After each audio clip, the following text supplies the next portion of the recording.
termites. Welcome to episode 233. It's Queen Stevie. I'm so mad at the weather people. I'm so mad. All they said was all this rain was coming, and then you don't plan stuff, and I'm done. I'm not paying attention to weather anymore. No. I don't care. And maybe if I'm outside and I hear a tornado siren, I will believe that. Yes. Maybe. Not even sure. It's not even loud enough in this part of the hood. They do not. Anyway, it's like, it's perfectly nice out today. And they said it was thunderstorms and the world was going to, and 70%. Well, I'm starting to realize they just go, there's a 70% chance the storm show. It could be Kentucky. Right. They don't even, it could be East Tennessee, which has nothing to do with right here. No. It's snowing in the Smokies. Just panic. None of it is, I don't even know how my friend Mark, he's a landscaper, I don't even know how you make a living because he likes weather bug. And this is what he does. You know, he needs to know the weather, the app Weather Bug. So I went to that because I have the Weather Channel. Yep. And then Matt, my brother-in-law, likes AccuWeather. But they're all old school. Well, we always make fun of Matt. He's the old man. I'm older than Matt. Wow. But Matt is stuck in country ways. He's country, like rural person. What are we drinking? Let's just start with that. Well, this is from Chattanooga because I went down there to golf. Hutton Smith. The Promenade. It's a lovely little brewing company in Chattanooga. Chattanooga is a wonderful little town if you've never been. Well, it's starting to become more than a little town for sure. It's like a small city. Mm-hmm. And everything's on the upgrade in Chattanooga. Everything. It's a fun, tons of breweries, very animal friendly, dog friendly city, and really good barbecue. What are we eating? Well, only two things because I haven't been out on the road. You gotta go to the stove. Whoops. These are Lemonade Lutz potato chips. Oh, gross. I don't know.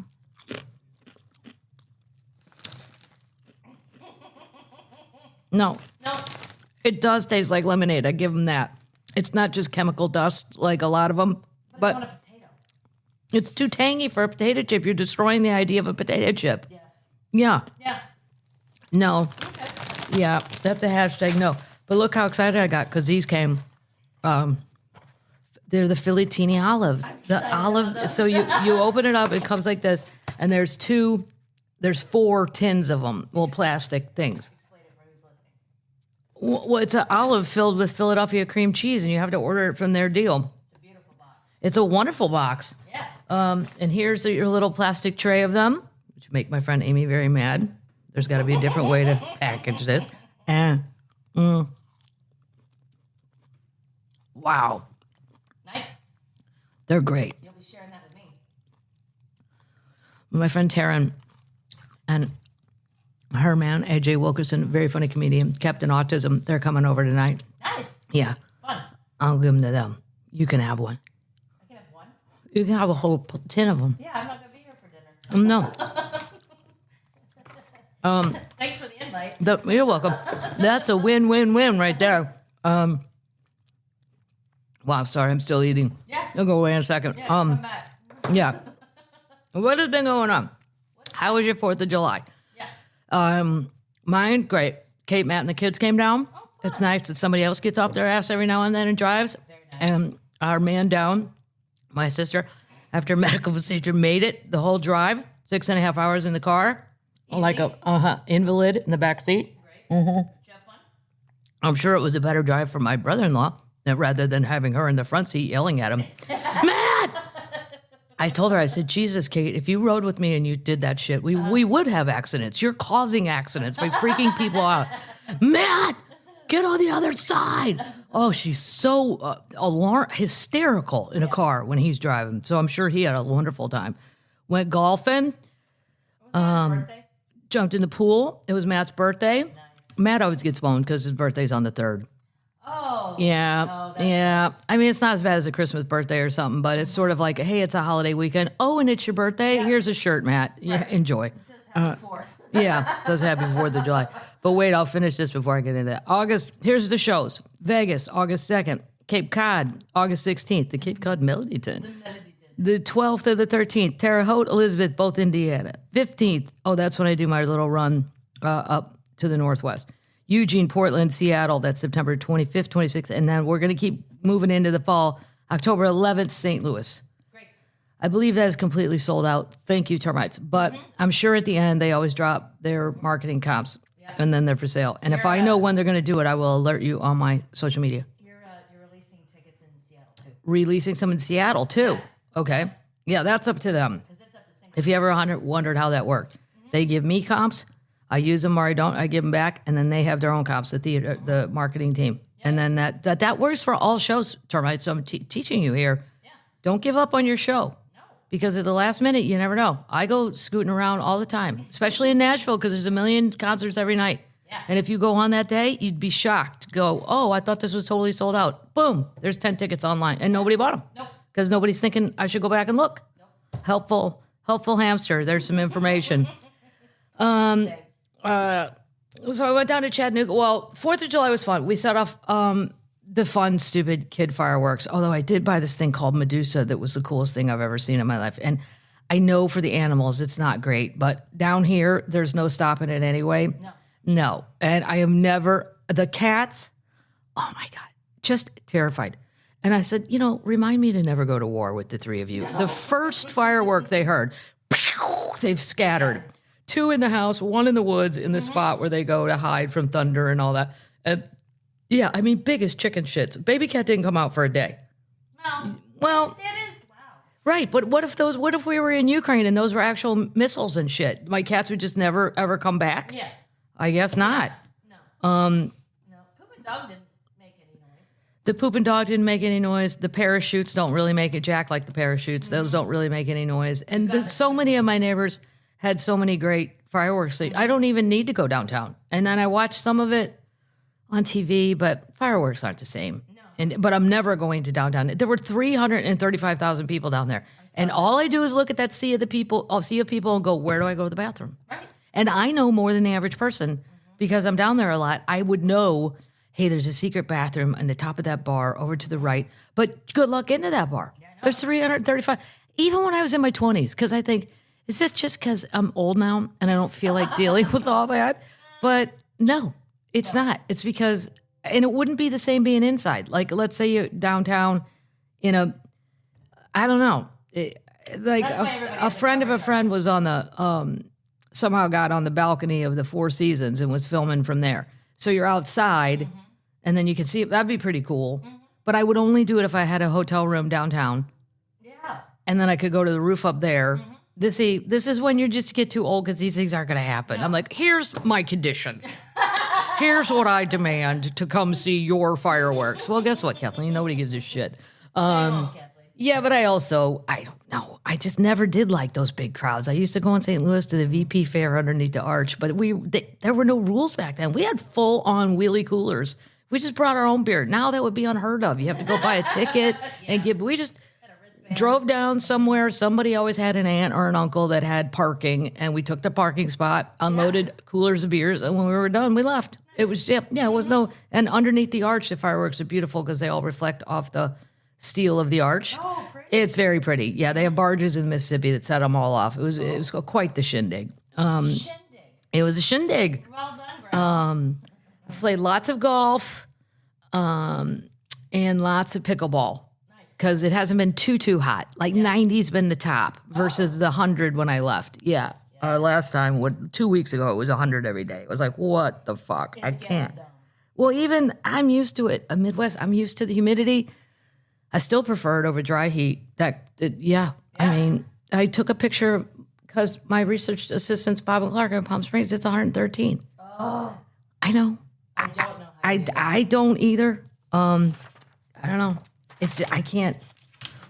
I'll take the humidity. I feel like with humidity, I know that I'm sweating, and I feel like in a dry heat, I feel like being microwaved from the inside versus the humidity makes it feel from the outside because I'm sweating. I prefer to die on the outside. Not on the inside. Death by microwave. Yes, death by Palm Springs microwave. Okay, sorry about that.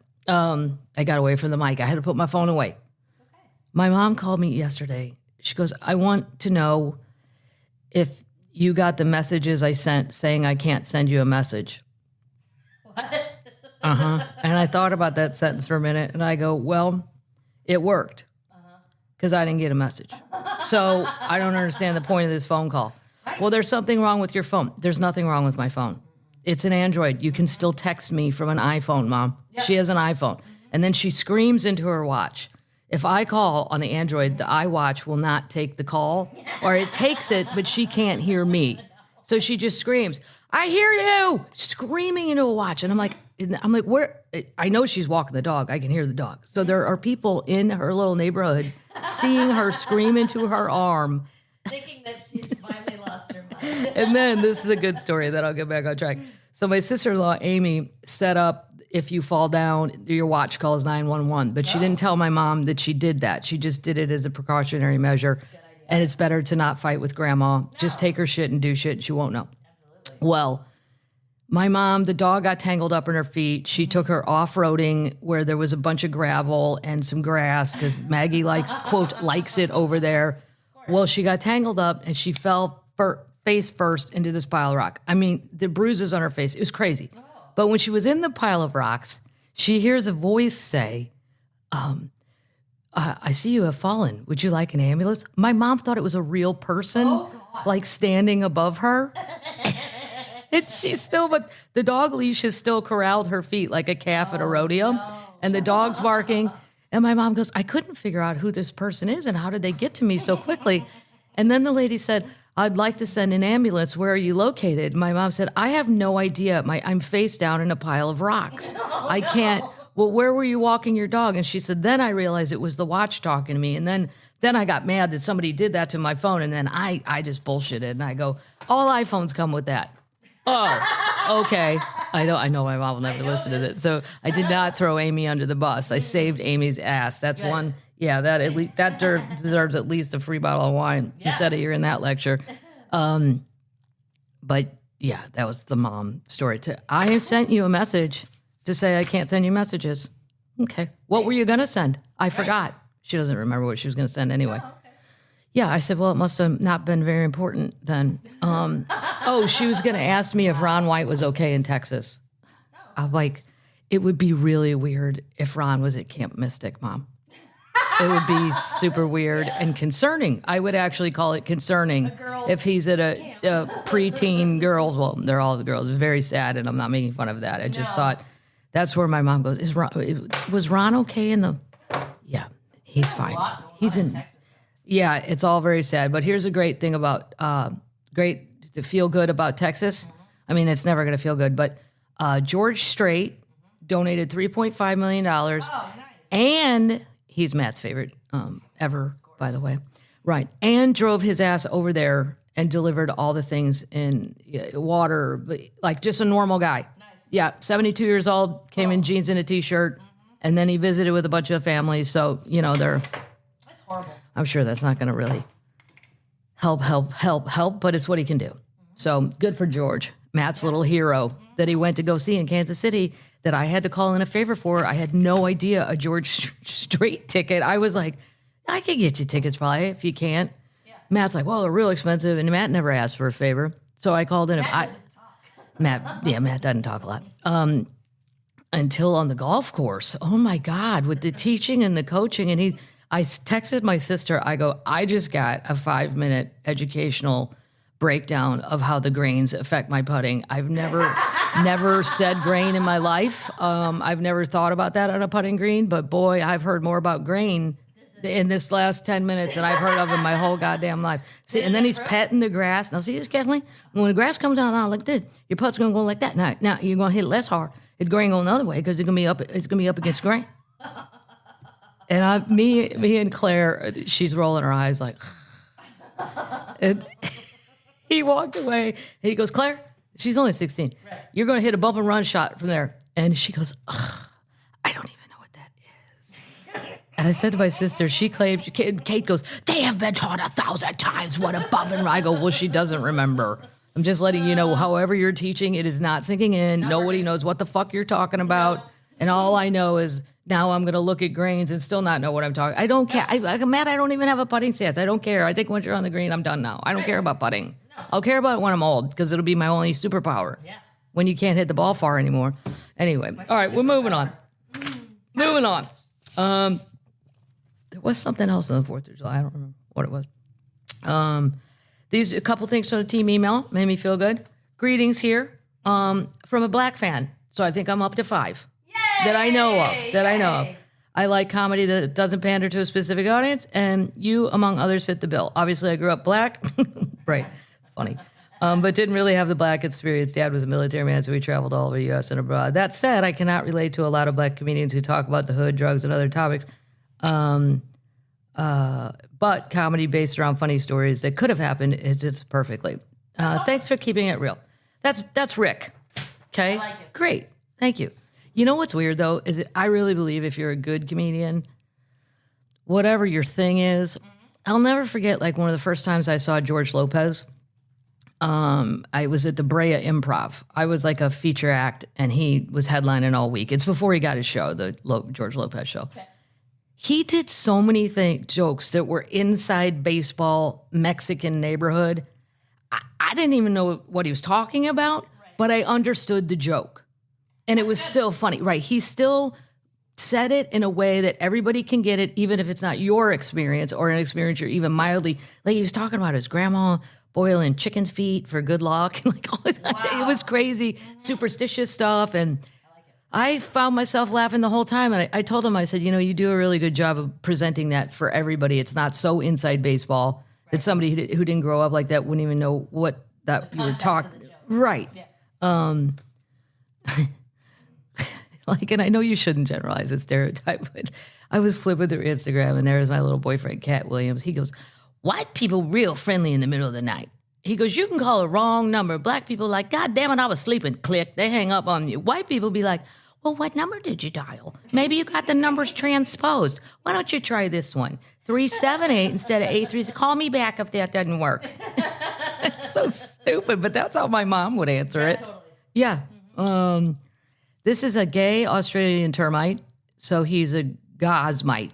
Gosmite? Green gosmite. Gay Australian termite. He's Oz, gay Oz, gosmite. He's a gosmite. Like his name's Paul. Yeah. So he really, I like having somebody in Australia. I never think about that. And he's told me to come to Australia. I have been to Australia. I did the Melbourne Comedy Festival. I did a show for Comedy Central called The World Something, whatever. I don't know. It was a long time ago. Festival? Yeah, and my brother Joe and Amy lived there for 7 years, so I went over there for fun a couple of times. I never got to go to New Zealand, though. Oh, it's cool. Yeah. It's cool. I kind of wanted to. He was in Tokyo, but he just said he's going to keep reporting from different time zones, which is wonderful. Thank you, Paul. Last one. I'm another one of those elusive black fans you can't seem to track down. This is from my black nerd termite Tish. Cool. She said, no one says my name correctly. Why is Tish, is it T? Well, it says Tish, isn't that Tish? Right. Yeah. Who's getting that wrong? I guess somebody who reads worse than me. Just want to let me know that some do exist. That's great. She's hoping to be able to attend the Vegas show at the Venetian. Cool. Just be warned, it's going to be a lot of indoor activity unless you're going to lay by a pool at 120 degrees. Yep. Maybe I'll look out and it'll only be 100 because I want to walk down to that Fontainebleau. So if it's only 100, I will walk outside for no more than a mile. At 6 o'clock in the morning. 6 a.m. I'll be up. I'll just be finishing video poker. I'll be ready to go. I am not golfing. No. Ron wanted to come out and golf. He's like, hey, I see you're in Vegas. I'm like, are you high? Even if we go at 6 a.m., it's going to be 100. And he's like, go early. He will golf. I give Ron credit. He will golf in any kind of weather. I'm like, no, dude. Women are more sensible. That will not be a fun time. I'm not walking around with a wet towel on my head for 18 holes and thinking I'm going to vomit or pass out. No. The inside of the Venetian's lovely. The inside of Encore's lovely. All of them win. The wonderful restaurants. There's no reason to do that. If it was 98 or something, below 100, I would do it. Because it's the dry heat, and if you get out there at first out 7, 6 probably Vegas, they probably make them go. But no, he was like, oh, right, I forgot about that. Like, you would have just booked the whole trip and not thought about the weather. Wow. I go, no, think north. Think Wisconsin, Whistling Straits. Think north. I haven't heard back. I think I'm supposed to be doing that. But anyway. Great. Queen news. Nice. This is so crazy. Talk about throwback. Dolly is launching a streaming radio station featuring park music. She's launching this. Oh, it's been launched July 7th. No. It'll be streamed on the iHeartRadio website and will feature a music heard in the park and special shout outs from Dolly. Wonderful. This woman never stops. No. Nope. And I think she knows about all of it. I don't think she's just some boss lady that doesn't know and people just do things. I think she knows about all of it. So they've also reopened the Blazing Fury roller coaster, which got a major upgrade. Oh. So there you go. If you want to get down there. It's very fancy. Very fancy. Update. Moving on. So this was so crazy. I was going to read to you guys that, because it was true, that the Seine River in Paris, because they spent all that money cleaning it up for the Olympics, and they let everybody jump in, and they said it was perfectly clean now. Yeah. They interviewed this old French guy who I liked a lot on some platform that I saw, and he was like, I do not think I would go in the Seine today. Maybe like 1 year from now, I would go. And I'm like, exactly, buddy. Let's give it a year. Like, look at these apeshit people. I mean, maybe if I was in my 20s, maybe. 30s, maybe 40s, no. 50s, no. So they opened it up, and there's old people too. I mean, it's all these people jumped in day one. I'm like, let's let the day oneers jump in, and then let's see next week if they have some sort of weird ear infection. And something got in your body somewhere, and now they're all vomiting, and it's going to be a story. Well, parts of the Seine River closed down to swimmers on Sunday due to heavy rainfall. So it was open one day, and it closed again. Oh my God! Yeah, because there was heavy rainfall. Wow. It hadn't been swam in since 1923. But on Saturday morning, they lifted the river ban. However, those who missed the inaugural day and planned to head down in the Seine on Sunday would have found the swimming area shut down again. Okay, if it only takes one rain and all this crap's floating back in here, I'm not like a clean freak either. I jump in Old Hickory. There's a chemical plant that's 8% operating. Okay, any percent is probably going in that lake. I don't know these for facts. Don't email me. Don't sue me. But I jump in this lake. Right. But a city river? I don't know. I mean, I'm a hard no. And that's not because like I will only get in a pool or something. I jump in all kinds of lakes that God knows what's in them. But that, I don't know. It freaks me out. I wouldn't have done it. I'm trying to find out the number they spent. The wet weather raised concerns over water quality in the river, Paris City Hall said. City officials said the Seine would be assessed daily for the presence of E. coli and I can't say it. Some other shit you don't want. That's what they should just say. Flags will inform bathers every day about the pollution levels, and if it rains, the sites will likely close. Another site along Canal Saint Martin in eastern Paris was also due to open, but remained closed because of the rain. Yeah, hold on. I just wanted... Okay. Swimmers have been allowed to return the Seine since a 1.4 billion euro. I don't know. How many dollars is that? A lot of dollars. Let's do it. Yep. Paddles, do it. Since that was for the triathletes. I remember that during the Olympics. And I was like, oh, gross. I don't think I'd do that. But you can't quit. You worked your whole life to be in the triathlon. Gotta do it. 1.4 billion euros. Is basically $6 billion. $1.6 billion? Mm-hmm.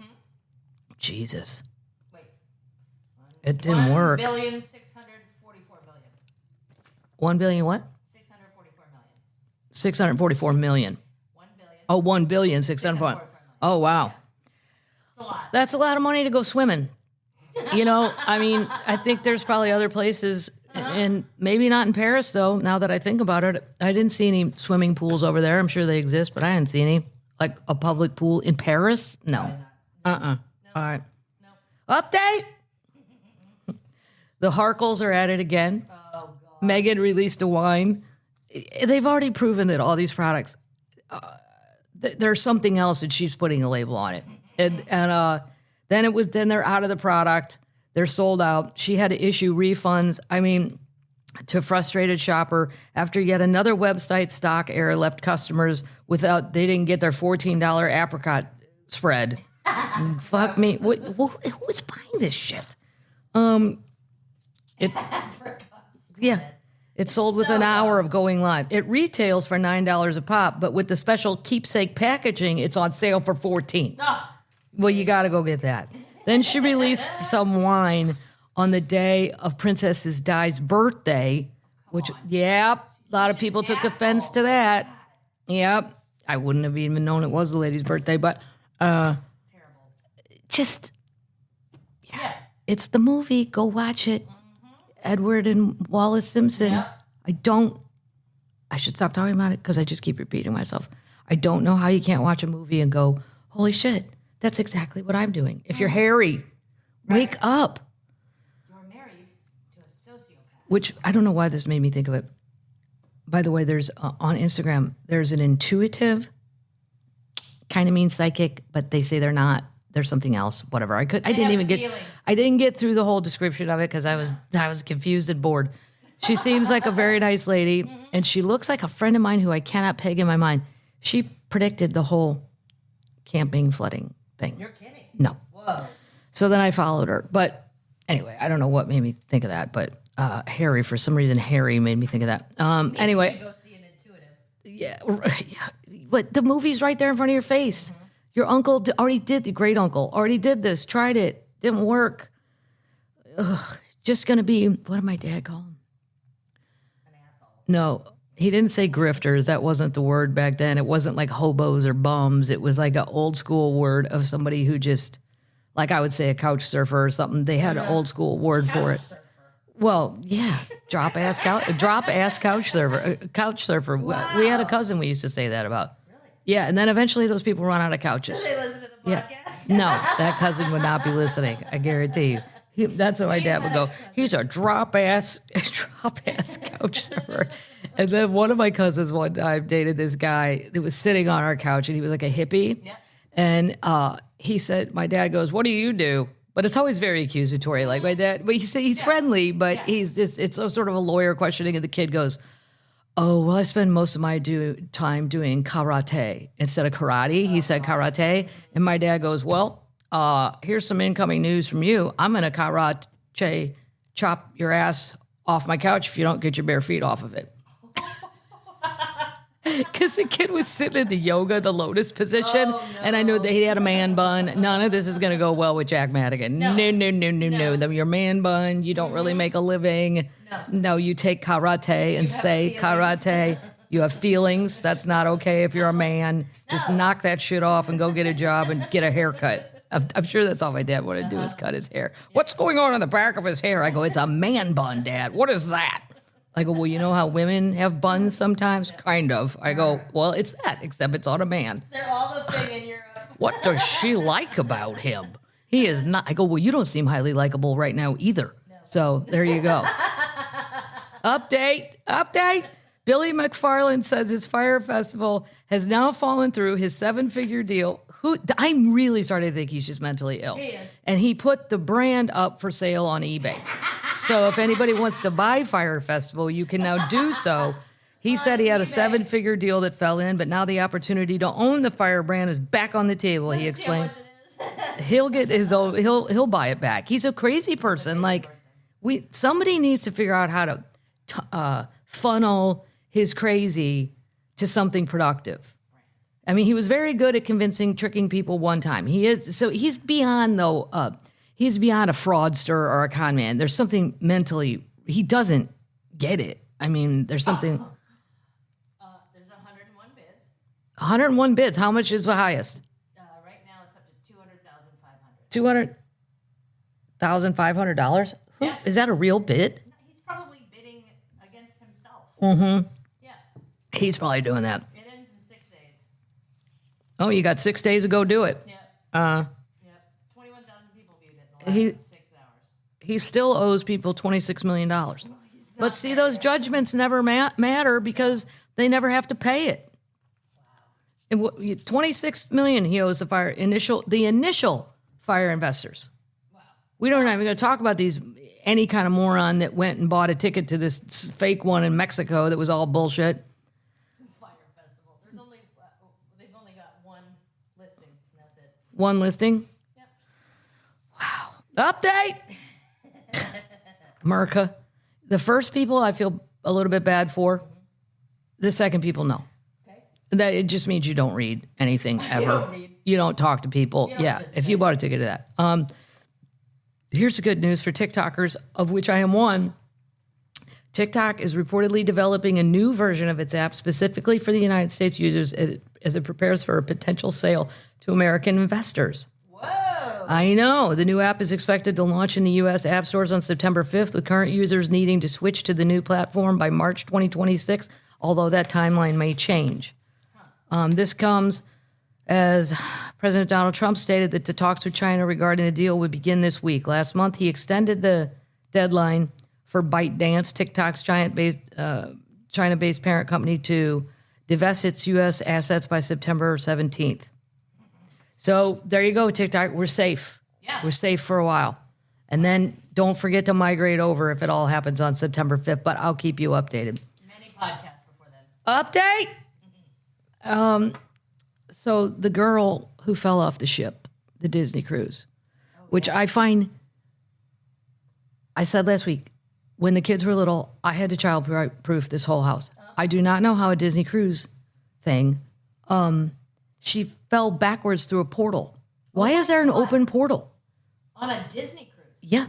This is the one that happened last week, where then the dad jumped in, thank God, and saved her.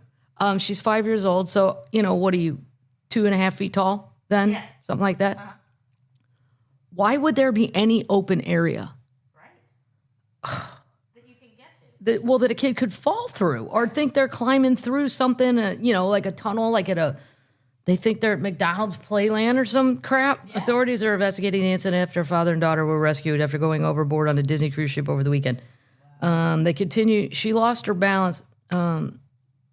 Lost her balance by sitting on a railing and fell backwards through a portal. Oh my God. That's, wow. Yeah. I don't understand why. I mean, did the parents have it too high up on a railing? How do you get, wow. I don't know. That's crazy. Anything under 5 foot tall should be 1,000% locked and secured. Which is you. Yeah, I could fall through. I could totally fall through. My mom could fall through. All kinds of people in my family are 5 foot or less. Lots of little tiny troll Madigans running around. We could all fall through, especially if we've been drinking. Come on now. It should be drunk proof and short people proof. Yeah. Wow. Update. So my friend Nicole, she loves true crime. So she watches a lot of the ID channel, and she watched the whole Karen Reed thing. That was my. We were talking about Bryan Kohberger, the guy in Idaho, and I'm so mad at that. I'm so mad. I know you'd give the death penalty to people who rob 7-Eleven. So I get this. This one's really got to send you over the edge. I want to give it to the people who made the decision. I think. Well, the prosecution made a plea deal. Didn't even ask the families what they wanted. They just did it and then told them they did it. And you get to read your victim impact statement. Well, guess what? That doesn't have any effect anymore because we didn't do a trial. We didn't blah, blah, blah. No. And they're saying, well, it's to save money, which it will save money because he'll go through 1 million appeals. He'll live on death row for 20 to 30 years. But one of the families for sure out of 4, I don't know about the other 3, but one is super mad and super vocal because they wanted the death penalty. Okay. And I rarely am solid on the death penalty where I agree wholeheartedly. But I do on this one because he killed 4 or 5. And they say he may have killed 4 more people. 4. I think he's definitely killed before. I mean, that's just my opinion. But in stuff like this, I am pro death penalty because I don't want him to ever have one more minute of joy on earth. And in prison, you can. You can go to the library. You can go to the gym. Yes. There are moments of joy. Yep. But really, my opinion doesn't matter at all.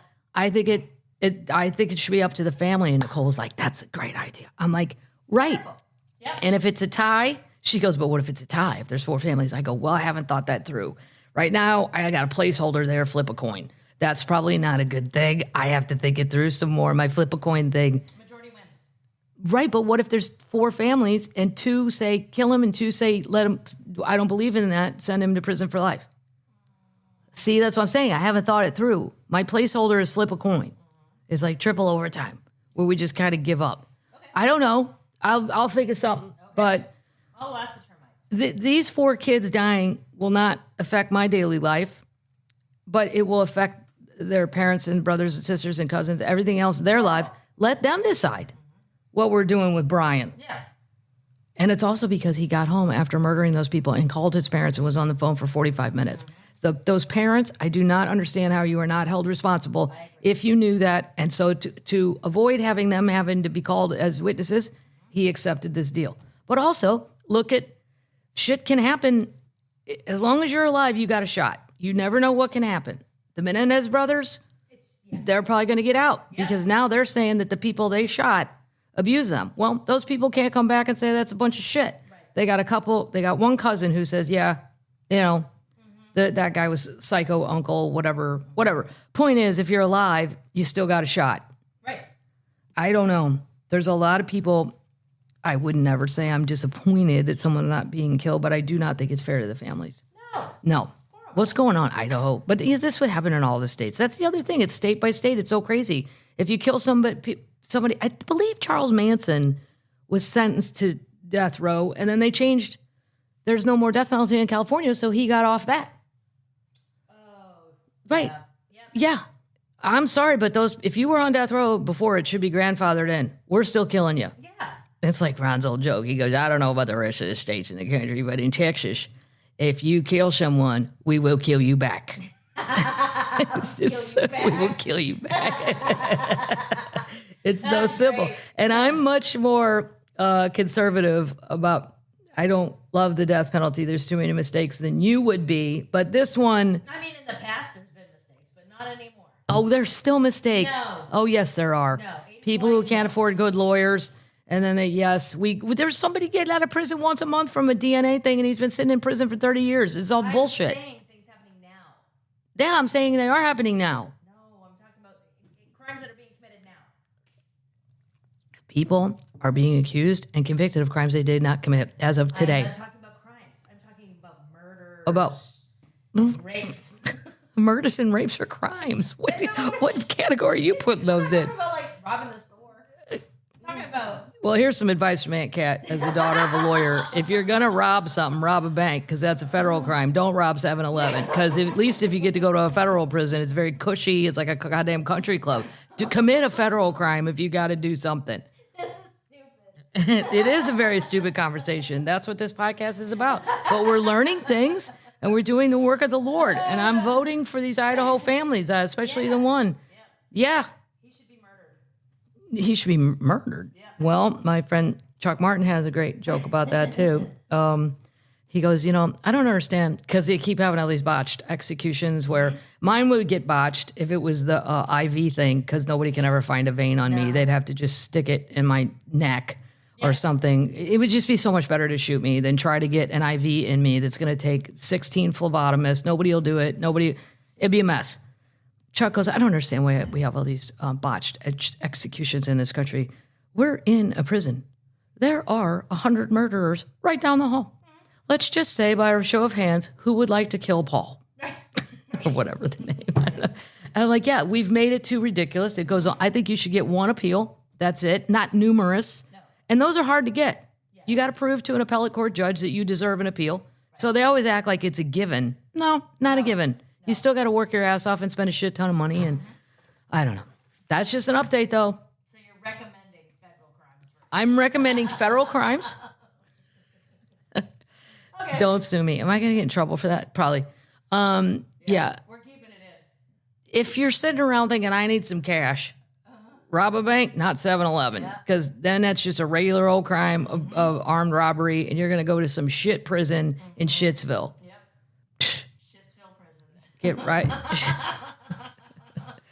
Yeah. Well, when Trump reopens Alcatraz, you might get stuck out there. You don't know. That thing's never going to. I mean, he is as a venue. As a prison, if Alcatraz is love it or listed, I'm listing it.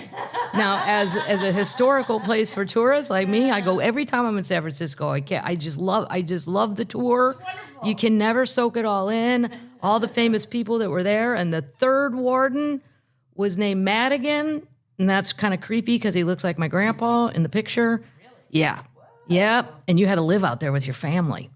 So, well, everybody lived out there. The help, all the prisons. And so they had that's what's even more crazy about it. They had a whole village for the workers and the warden and the staff. That's what it's called. And their kids in a school. It's just a wonderful tour if you're ever in San Francisco. Great. Yeah, and get your tickets online way in advance because those fucking things sell out so fast. It's crazy.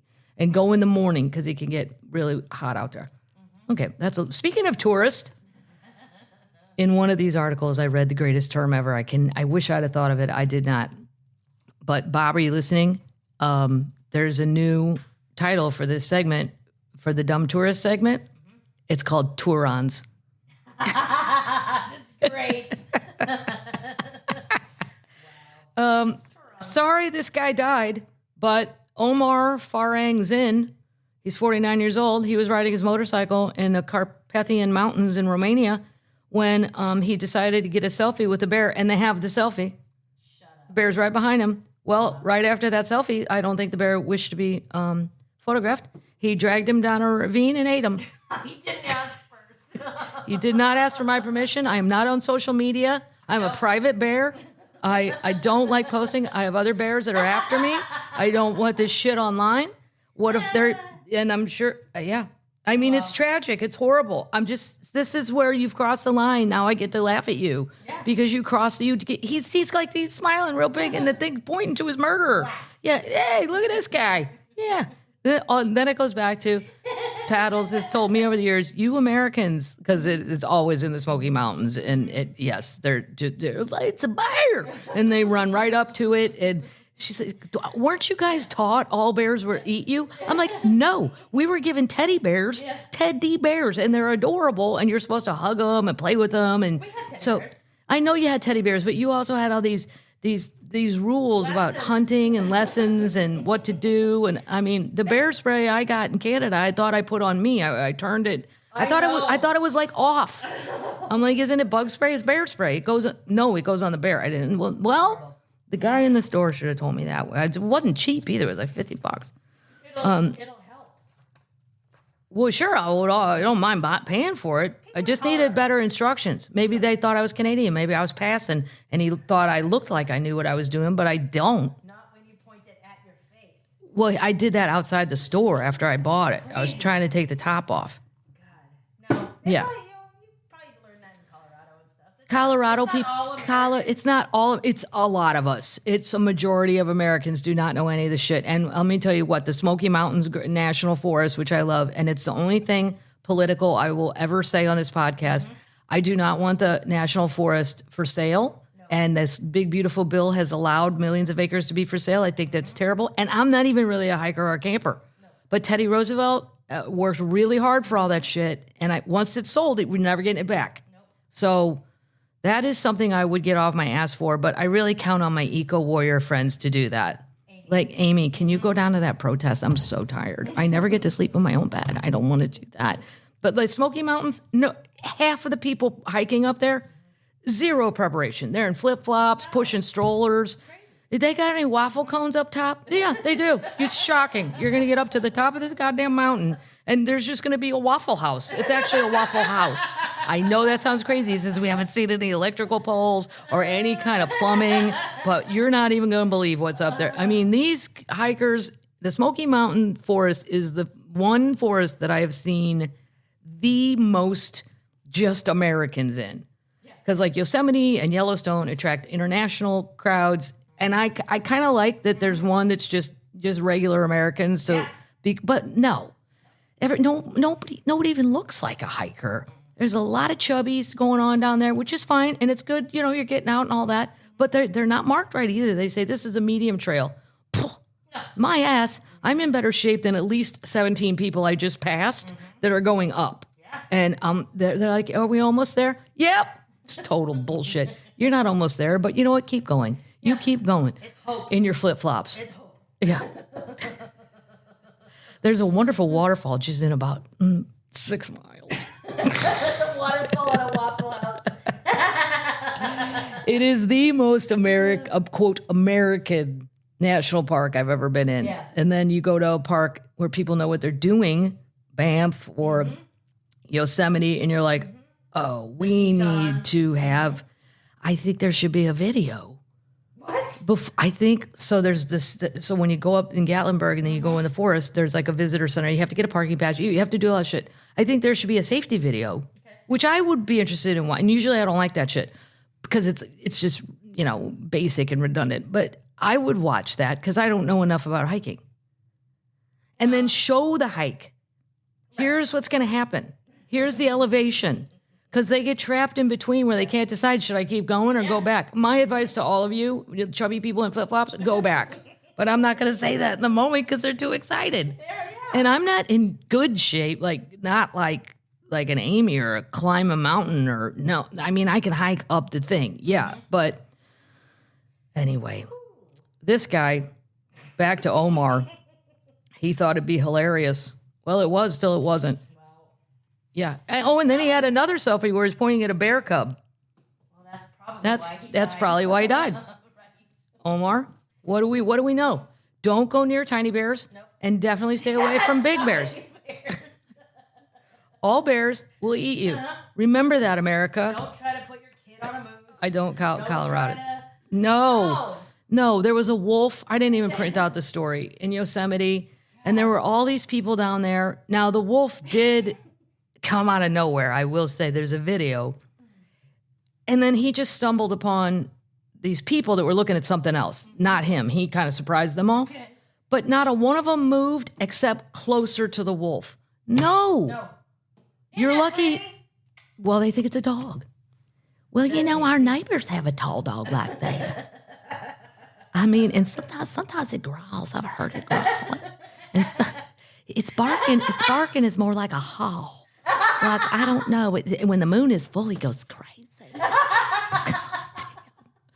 I mean, I wouldn't be terrified of a wolf, but if there was... Come on, yes. No, I mean, I would definitely keep my distance, and I would be right next to my car door.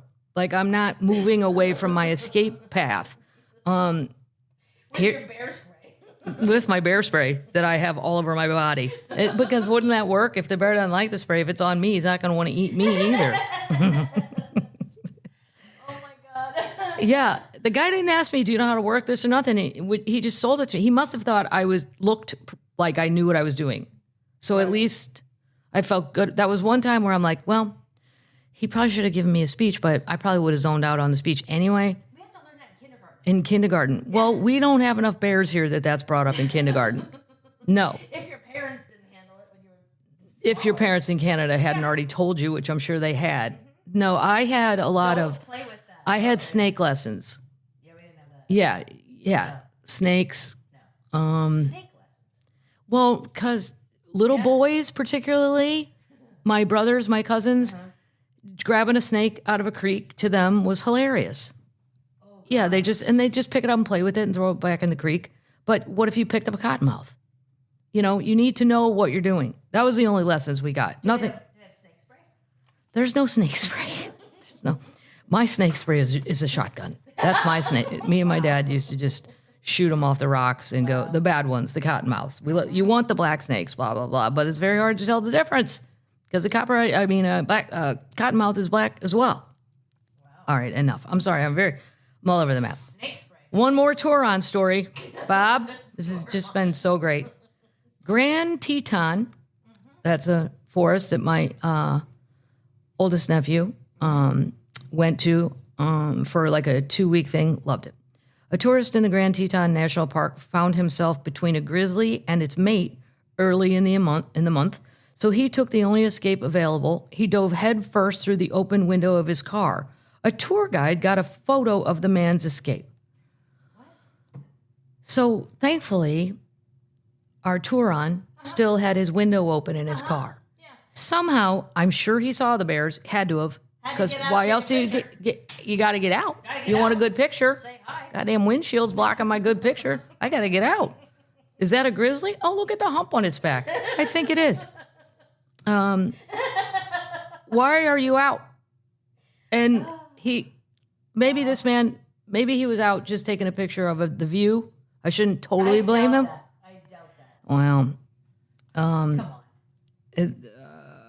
He dove headfirst through the open window of his vehicle. That's being bear aware. Do whatever it takes to avoid a bear once you are aware. This guy gets points for execution. He does look like he looks like Superman. He's flying through his own window. I don't even know how he propelled himself that high because he's on a flat plane going through his own window. You'd have to like run and be a gymnast and flatten your plane out. Like Bear aware. He's bear aware. Come on, that sounds like something like a pop-up book. You too can prevent forest fires. This lady said it was a bear. She parked too. Of course she did. Yeah. That's why people pull over. They see other people pull over. Right. Everybody pulls over. I will never forget. I was in Yosemite 100 years ago, and I'm not like a camper. I'll go out there for the day, but isn't there a fancy lodge? Like that's where I get fancy, and I'm like, I'm not. No, I don't enjoy building the tent. I don't enjoy gear. I don't enjoy stuff. Like Matt, my brother-in-law, loves it. Oh, packs his own boat, drives it to Canada. I'm like, is there a boat when you get there, Matt? No, Kathleen, it wouldn't be the same. Wouldn't be the same. But in Yosemite, I saw a German tourist, and I know he was German. I'm not just picking that person out of nowhere because I heard him speaking. Mm-hmm. And there was a bear. I don't think it was a grizzly, but it was enormous.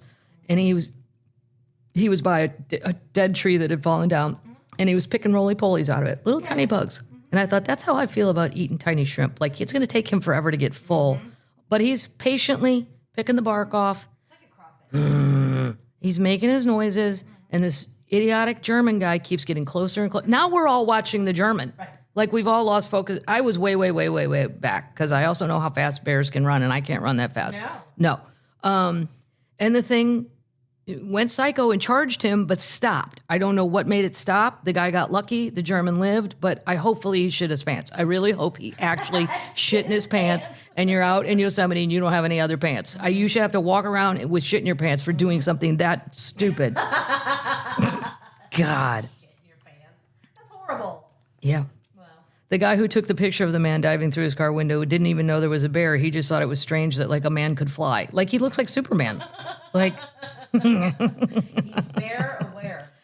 Yeah, wow. Bear aware. That's ridiculous. Here's another. Torons. Just as it's summertime. Why not? Let's just have fun with this. This is not even funny. No. And I am not saying these things are funny. No. I'm just saying, well, Omar's thing, the selfie, you cross a line. These ladies did not cross a line. My friend Lewis will be going on a safari soon. I don't know, Lewis, if you're listening, I'll tell you on the phone, though, just so you're aware of this. An elephant kills British and New Zealand tourists in Zambia. Okay. 2 female tourists, including a British pensioner. Do we need to know that? No. What a weird thing to add. Pensioner, meaning retiree, have been killed by a charging elephant while on safari in Zambia, police have told the BBC. Easton Taylor, 68, from the UK, and 67-year-old Alison Taylor from New Zealand were attacked by a female elephant that was with a calf in the South Langwa National Park, said police chief so-and-so. The 2 tourists were trampled by the nursing elephant after efforts by tour guides to stop Nursing elephant? Okay, well, you're just a baby again. Well, what are the tour guides doing? Right. They shot it. It's too late. Oh. I know. It's too late, though. Easton and Allison have already been trampled. Right. And you know what? If they're already gone, I'm not shooting that elephant. It had a baby. It was nursing. Mm-hmm. Why did the tour guides let these 2 women get that close? Right. Or wander off from the pack? They wandered off from the... Yeah. It's very tragic. Wow. Lewis, stay with your group. Can you imagine? I've never seen him run. I've only seen Lewis Black run one time in my life, and I wasn't even sure he could do it. I was just like, he plays golf and stuff, but he's never been in a gym.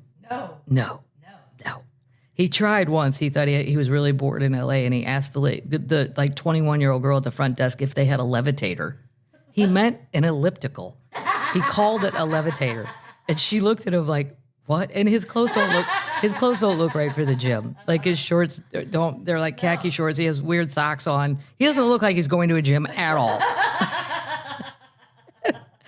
I said, Lou, a levitator would be like something from The Exorcist, where you were suddenly levitating. He goes, yeah, I know it was the wrong word. I know, but she knew what I meant. She knew what I meant. I said, well, these two tourists, these two ladies, had stayed for 4 days at Big Lagoon Camp. It's from the capital, Lux. I can't say it. They were moving to other camps when the elephant charged from behind. We're really sorry. We have lost our visitors. That's what the tour guide had to say. We're sorry. They both died on the spot. It's not clear if they were related. Female elephants are very protective of their calves, and Zambian authorities have previously called on tourists to exercise extreme caution while observing wildlife. This is on the tour company. How'd we let Easton and Allison wander off near a nursing elephant? Mm-hmm. Yeah. Mm-hmm. Yeah, that's it for the Tourons. They signed a waiver. I'm sure they did sign a waiver. Holy shit, they found it. No. This is so cool, but it's also a Libra's nightmare because I'm indecisive. Oh, God. Ancient tomb discovered that is filled with the world's largest collection of beads, and they're gorgeous and beautiful. But if you said, this is how, as a kid on field trips, I would get stuck in the gift shop because I only had a certain amount of money, like $10. And then there's 18 different colors of a pencil that say Abraham Lincoln's childhood home. I'm like, fuck, should I get the blue? I don't know. Maybe I should get my mom. She really likes green. Maybe I get my mom one. That's 87 cents. Now I got to do math. I just couldn't decide, like colors. And they're also beneath the modern town of Valencia de la Concepcion in southwest Spain. There's a vaulted structure called the Montelero tomb that guards the bodies of people who lived there between 2875 BCE and 2635 BCE. Recent evacuations have shown that the tomb carried a message across millennial stitched from seashells about status, labor, and belief that existed in Copper Age coming community. The Copper Age community already leaning towards a social hierarchy, basically saying these women were rich because they had all these beads. The sheer number of shiny beads found at the tomb reveal an economy able to support a large-scale artistry. Wow. They're so... That's cool. Yeah, it's very cool. And I would have just gone crazy and went, okay. Like, if you'd have found that on your own, there's too many pretty colors. I would just have left them all and went, I can't do it. I can't do it. Some summer news. We're doing a lot of summer stuff. We're going, this is, wait, I'm going to save this one. I'm going to save that one. Well, as long as we're on summer news. Oh, I forgot. Shoot, I shouldn't have jumped to news because I was, I already did. I did holy shit. Yeah, I'm jumping back because I did holy shit, they found it. And I should have done, what am I watching? And then this story fits with this. I'm watching Wimbledon. I'm not the biggest tennis guru. I'm more like a casual tennis fan. Like, I like it when we get down to 16 people. Okay. My friend Lorene filled out her chart. It's like a golf pool where there's a bunch of people in, I can't, not chart. What am I?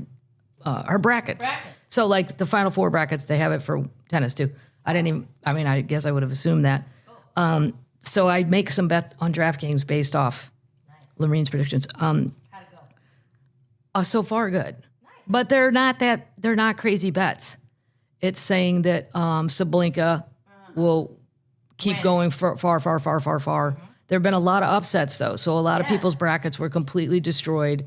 Like in the first round, where people Coco Gauff going out, what the fuck? Come home for 4th of July. The guys, Djokovic. I mean, you can bet $100, and if he wins it, you get 101. Right. It's just stupid odds. But here's a great thing about Wimbledon: a great way to reuse thousands of tennis balls. Wimbledon has found an innovative way to repurpose its tennis balls by transforming them to cozy homes for harvest mice.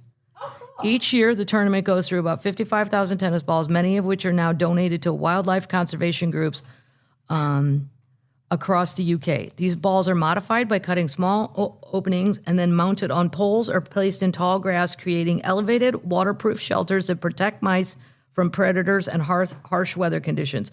The initiative began in the 2000s in a collaboration with the Wildlife Trust and the All England Lawn and Tennis Club. Because they need the field mice to keep the whole ecosystem going. And it's adorable. There's a picture of a tiny little field mouse. He's in his tennis ball. It's one of the cutest things. Now, that's the kind of thing you can approach if you want to go out in the forest and look for a tennis ball. Don't and hit the ball. Now, don't put your finger in that hole. Just wait for a little guy to come out. So, Do they have big ears? no, he has ears that are fitting to his head. Okay. Yeah, they're not like a pack rat. They're not like Mickey Mouse ears. They're tiny. It fits his head. I watched My Mom Jane on HBO Max. It was so great. I always have a hard time saying her name. Mariska Hargitay. Hargitay. I had to repeat it like Hargitay. I always say Hargitay. I know. It's her mom being Jane Mansfield, and she never really wanted to talk about all of it. And then it goes into her mom and the whole thing. Highly worth it. It could have gone on another 2 hours. I would have liked it. Cool. Very good. I haven't seen it. So 5 stars. And the Gilded Age. Okay. So there's an actor on there, Audra. Mm-hmm. I thought the first episode I watched it that she was Felicia Rashad. They really resemble each other. They do look a lot alike. Especially with their hair up and all that. So I told Lou, here's how little I know about Broadway people. I thought Audra was Felicia Rashad. Yeah. Well, now the Gilded Age has they cast Felicia Rashad also. What? Yeah, she plays a really rich. I really like that this guy said, Audra McDonald. what is it? Audra McDonald. Audra McDonald. And she's completely badass, very accomplished, but I don't know anything about Broadway. So to me, I don't know, they resemble one another. Well, now they've hired her. And in the Gilded Age, she plays the super, super, super, super rich black woman who's married to the super, super rich black guy. And they actually have prejudice towards the black people that were born slaves, not free people. Yeah, he's exposing that within black society, they also had their opinions and their ideas of what we should or shouldn't be. But then when Felicia Rashad was on, I didn't know it was Felicia Rashad. I can't get my shit straight with the casting on the Gilded Age, but it's really good. It's delicious. It's episode 2 is so great, and I finally finished The Better Sister, which I think is on Amazon as well. I loved it. I did end up loving it. The writers needed to do a little more homework, I think, before they let all this loose, because a lot of it got very confusing at times. But they started to get a rhythm, in the middle where I was like, oh, okay, I'd see where we're going. Right. Who actually killed the guy? Who are we blaming it on? Blah, blah, blah. Yep. So anyway, we can get back on track with some news. Already did this then. Hold on. I'm going to get to this is one of my favorite stories of the summer. Oh. I love it when rich people fight, because it's always about something that is completely ridiculous. Yeah. Hold on. Okay. So in the Hamptons. Okay. The Hamptons, darling. I've never summered in the Hamptons, and I've never summered at the Cape, but I don't summer. I summer where I live. Where are you summering? Where I live. Yes, I've been to the Hamptons to do shows though. Yeah. And I've been to Cape Cod to do shows. It's pretty, man. It's gorgeous. And if you're an East Coaster person, I get it. It's much cooler. You're by the water. I totally get it. But like the Hamptons is so crazy expensive. I even thought, well, I'm going to go out to that Montauk. That's all the way at the end. That's a little fishing village. So I was told. Well, I get out there, and the first bar I walked into, thank God the owner was a fan.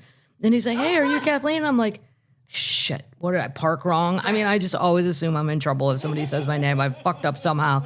And he goes, I'm a big fan. Well, okay, how many bar stools do you need? I go, 2? And they open it. Oh, okay, but I would have never gotten those bar stools. And then I looked over and there was Malia Obama. I'm like, this is not a quaint fishing village. And they took food out from this bar out to the yachts, and they charge $125 for a hamburger. And then a kid on a jet ski brings it out to your yacht. This is what we're doing. So the cute little fishing village part, if it exists still, I didn't see it. No. I just saw the richest kids of the richest people, and you're going to pay $125. Well, now they're paying $400 for a melon, and they're fighting about it. What? Yes. A melon? A melon. It's called a musk melon. I never heard of it. Musk. Now I'm going to go to the grocery store by my house and ask.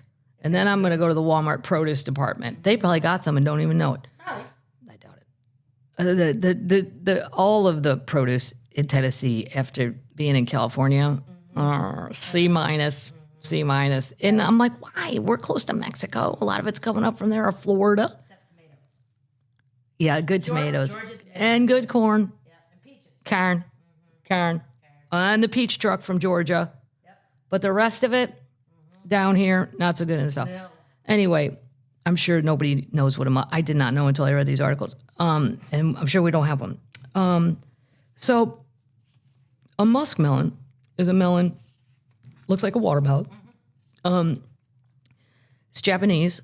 And when the vine or whatever sprouts its little buds or whatever, they cut them all off except one, so that one melon gets all the nutrients instead of 5 or 10 that could be on this tree vine thing.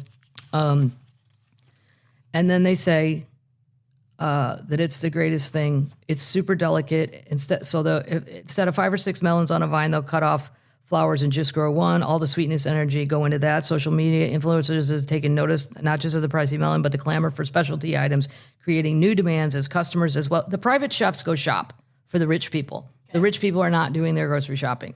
Right. Now, that same melon that's $400 at the Hamptons, it's some quaint little food shop called Food and Froggery, or I don't know what the fuck it's called. I don't know these words. Thieves and Fishes. Just, whatever. Farm to table. How about Kroger to car?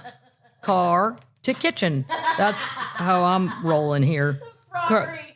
I don't know. They come up with these, cutesy-wootsy names it's all just a disguise to say you're not walking out of here for less than $2,000. Right. Whatever you buy in here. Well, they're $400 out at those little quaint. $400. But in New York City, you can find them for $130. So if I'm the rich lady, I'm going to tell my private chef, here's the keys to my Lamborghini. You go in the city, and I want 5 melons, and I will have 5 for what some moron out here paid 1 for. Now, this is all assuming I would do any of this, which I would not. No. I would get invited to the party that had one. And then go, can I just have a bite? I just want to see if it's really worth $130. Yeah, but the chefs are trying to get to the frog and fishery or whatever the fuck early to beat the other chefs, and then there's fighting about that. This is what rich people do all summer. Get me the melon. God damn it.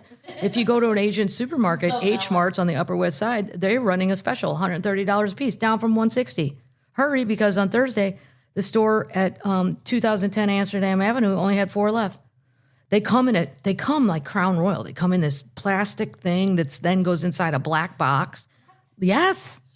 They're known as the Shizuko Crown Melon, as it's grown in the Shizuka, which I'm sure I'm mispronouncing.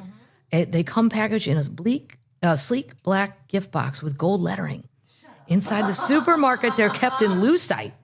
Oh, wow. It's some of the priciest produce in New York City.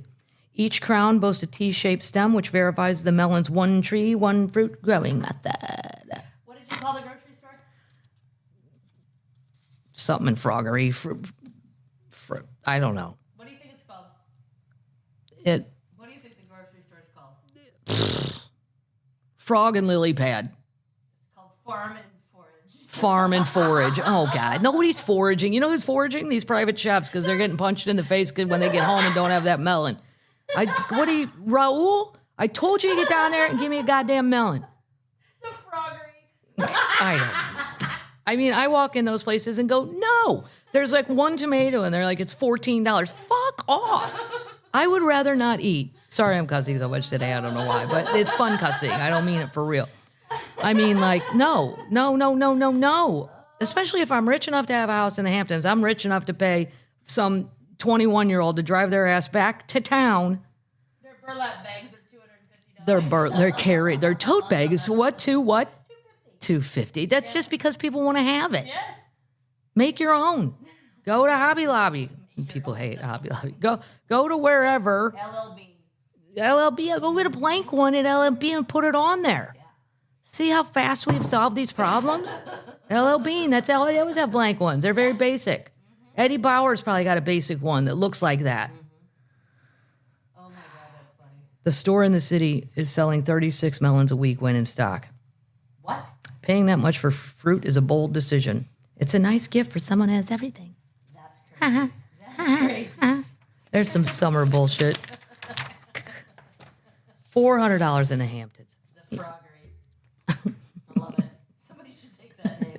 Froggery, and you sell frog legs. Yeah. Mm-hmm. Yeah, good luck getting those. I could get you frog legs today out of this lake. I would not eat them. Well, that's on you then. Yeah. 2025 hot dog eating contest, summer news. Joey Chestnut makes his triumphant returns as he comfortably gains his title. Jack and Matt were watching that. It was disgusting. I couldn't, the whole thing, and I know they did this somewhere in Asia, and one of the kids died.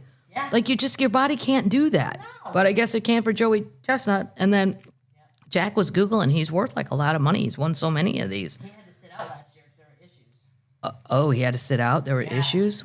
How can you cheat? You can't cheat. Sponsorship thing. Oh, a sponsorship thing. Okay. I'm like, you can't really cheat. There's a camera on you, and we're watching you do this. Yeah. He said the buns felt larger this year. He did. Just saying. They felt larger. Yeah. That's why they dip them in water.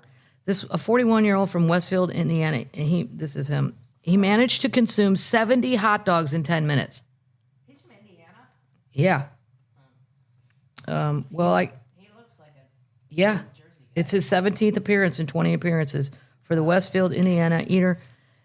Yeah. Because the name Joey Chestnut, he sounds like he's from somewhere not Indiana. With a boardwalk. Yeah, he sounds like he actually was the guy making these hot dogs on the boardwalk and then went, watch me eat the whole fucking platter. I'm going to eat the whole platter right now. Huh, you dare me? How much will you give me if I can eat 70? 10 minutes. He's not that guy at all, though. No, he's the total opposite of that guy. King of Indiana. Yeah, 70. How sick do you feel and for how long after you do that? Horrible. Yep. It's at Nathan's famous restaurant in Coney Island. Mm-hmm. He has a fan club, too. Shut up. He talked to ESPN about his big win. Oh, yeah. It's a thing. It's a thing. So last year, he ate 57 in only 5 minutes, which means he would have beat this by, that would have been 104. Mm-hmm. No, 114. What? Yep. Well, Where is that now? 57 plus 57 Oh my God. is 114. Uh-huh. So he ate 57 in 5 minutes. This is like a math problem in grade school. If Joey can eat 57 in 5 minutes, how many can Joey, if he does the same, eat in 10 minutes? Well, the answer would be 114. But this year, he only ate 70 in 10 minutes. He says, but he's blaming the buns are larger. They're cheating. Well, also, you're getting full. Well, you are getting full, but he did it last year. But the first 10 minutes are going to be faster because you're getting more full. The first 10 are faster. Yes, Yeah. I forgot. That's like a ratio thing. I wouldn't have included that in my math problem. And the nun would have X'd out my 114 and said, Kathleen, you didn't consider that the first half he's on fire and he's not full yet. Yeah. I'll be like, well, you didn't put that in the fucking word problem, did you? You just gave me these facts and I did the math. God. America. Merca, baby, Merca. Huh. Oh, well, So stupid. yeah, very stupid. Here's some summer news. Okay. And then I'm gonna go to news. I don't know that I'd want to go here. Okay. It's not really up my alley. This is more of a family friendly. Let's take the kids. Virginia. Okay. They're getting a new $900 million resort called Kalahari. Sounds very exotic. It's Spotsylvania. That's the town, Spotsylvania. I don't know where that's at.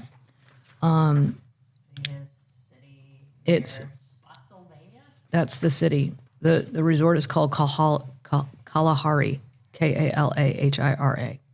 $900 million resort, 907 rooms, 170,000 square foot water park. That's why I will not be going.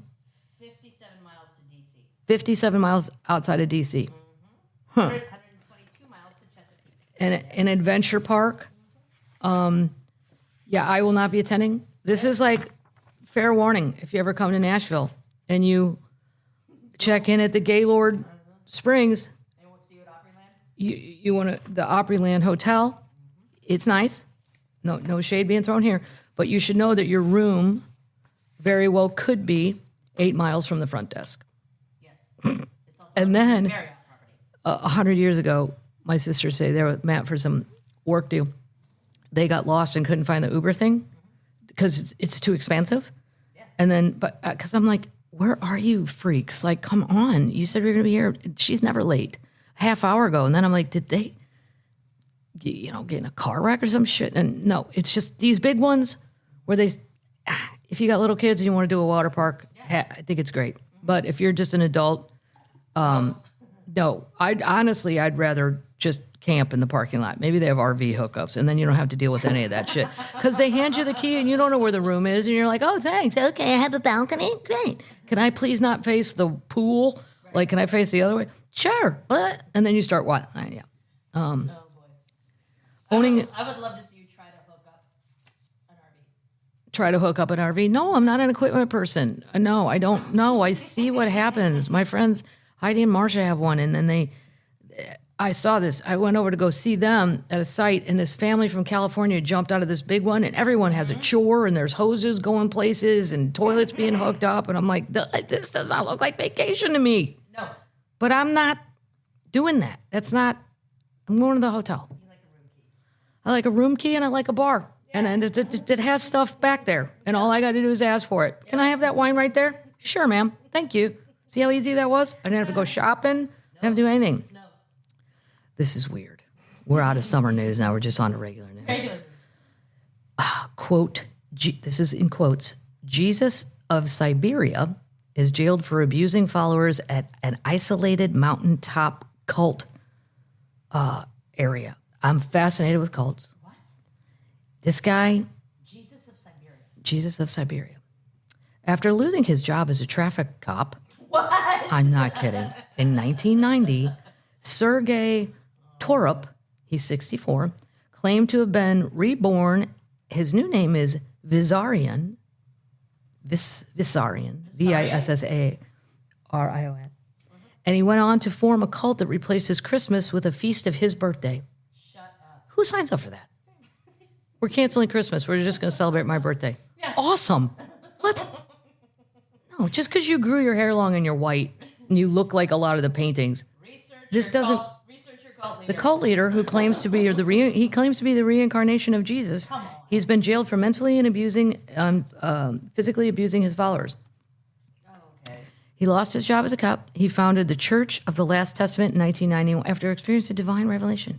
Thousands of followers fell under the spiritual lead and lived in remote settlements across Siberia, including a core group of 300 at an isolated mountaintop called the Abode of Dawn. The Abode of Dawn.